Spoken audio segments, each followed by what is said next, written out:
সুফিয়া, আরে ও সুফিয়া।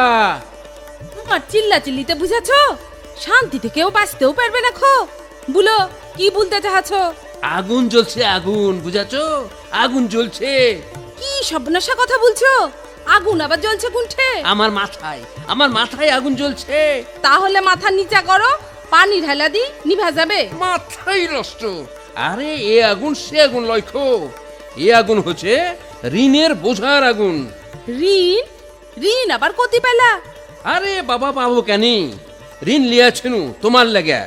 আমার লেখা মানে কি বলতে চাচ্ছো? আমার লেখা তুমি ঋণ কইরাছো? শুনো, উল্টা পাল্টা বোঝানোর চেষ্টা কইরা নাখো। ঋণের টাকা কি করেছো সেই কথা বলো। কেন মনে রাখো, তোমার আদরের ওই বকনা বাছুর কিনার লাগে ব্যাংক থেকে কচকচা 10,000 টাকা ঋণ লিয়াছেনু, এখনই ভুলে গেছ? সেই ঋণটাই তো বোঝা হইয়া জীবনটা শেষ করে দিছে। রইসুদ্দিন, ও রইসুদ্দিন। আরে মন্ডল চাচা যে, আসসালামু আলাইকুম। ওয়ালাইকুম আসসালাম রহমতুল্লাহ। এই যে বাবা রইসুদ্দিন, বৌমা, কি হয়েছে তোমাদের? আর বলো না খো চাচা, এই সুফিয়া ও খেলিয়া হয়েছে যত জ্বালা বুঝাছেন। কেন? ভালো মন্দ কিছু বুঝতে চায় না খো। এই কথা শোনো বৌমা, সংসার সুখের হয় রমণীর গুণে, কথাটা ভুলে যেও না। তা বাবা রইসুদ্দিন, বলো চাচা। এবার বলো তোমার কথা।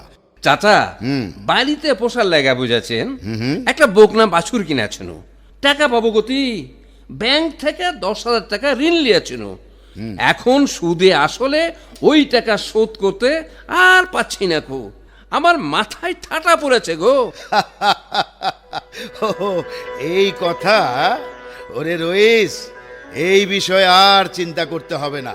শোনো, দেশের ক্ষুদ্র ও প্রান্তিক কৃষক যাতে লাভবান হয় সেই দিক বিবেচনা করে নির্বাচনী ইস্তেহার বাস্তবায়নের লক্ষ্যে শস্য, ফসল, মৎস্য এবং পশুপালন খাতে গৃহীত 10,000 টাকা পর্যন্ত কৃষি ঋণ সুদসহ মওকুফ করার জন্য বর্তমান সরকারের মাননীয় প্রধানমন্ত্রী জনাব তারেক রহমান সিদ্ধান্ত গ্রহণ করেছেন।